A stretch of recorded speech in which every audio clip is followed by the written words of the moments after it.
Hello my friends, welcome back to another Langford Lakes video.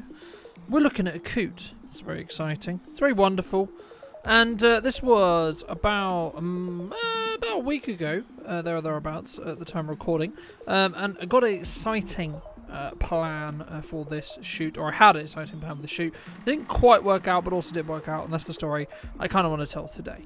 So, before this shoot, I was aware, and I had been seeing some images on the local Langford Lakes Facebook group, all about, this is a buzzard in a tree, all about some kingfishers down at the new hide. So I was like, great, fantastic.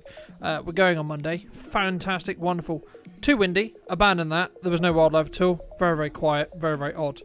So, went back on Thursday, and ended up getting a grand total of nothing.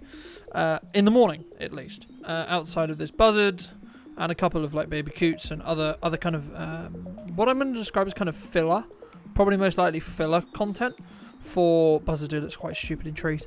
They're just too big, but filler content specifically. So this will kind of fit into the larger film as cutaways from other sequences. I imagine in that respect, this is going to be recording on the 150-600 Sigma lens with the 2x extender on the GH5. This shot specifically was to replace a shot I showed you in last vlog that I kind of wanted to get some fishing action.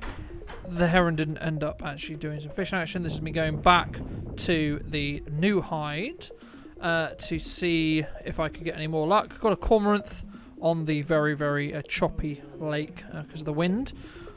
And we're speeding up time. There's nothing much going on, but cormorant's really, really nice to see. And then he goes and dries off his wings. But back to the story. I came down to this lake and I was looking for a kingfisher, and I was expecting to see one. They seem to be quite alarmed when they're down here from the pictures and images and people I've spoken to down here. So they do come down here, and they seem to have moved from fishing on the opposite lake, which we ended up going to a little bit later on.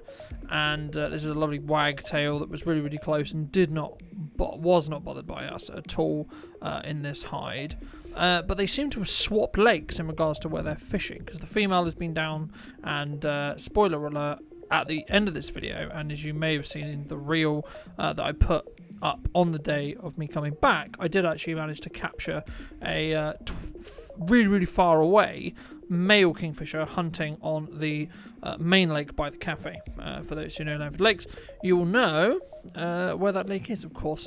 The caveats, the issues, the concerns, I'll talk about a little bit in a minute when we get to that footage. But this wagtail was lovely to see, and obviously, if you can get closer to these animals, then it's always better to do so. This was a great shot.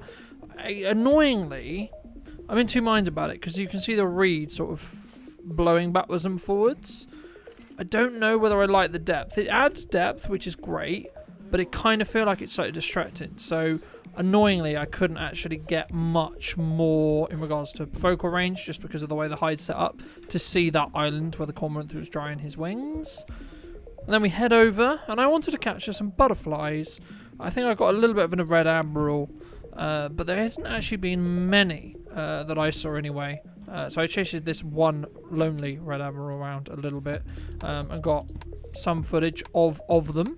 As again, we're just looking for those filler shots now, because we're slowly coming to the end of, well, at the time of recording, we are at the end of spring, we're in summer, and I'm kind of moving to the end of this summer spring film in regards to the footage I actually need. So I'm going to start looking more to start the edit, but I want to get the Falcon project done as well.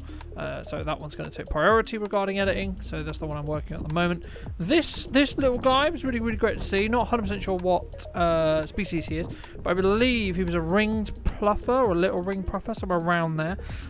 First time seeing him up on the lakes. Not sure 100% about this bird, so if you do know more, let me know in the comment section down below. And then shortly after this, I spent, I think, about 2 hours total at the top lakes, seeing what I could capture, obviously capturing this guy, and there wasn't really much else going on, to be honest, outside of a couple of coots that you saw at the beginning of the video, and obviously the the usual Canadian geese, swans, etc.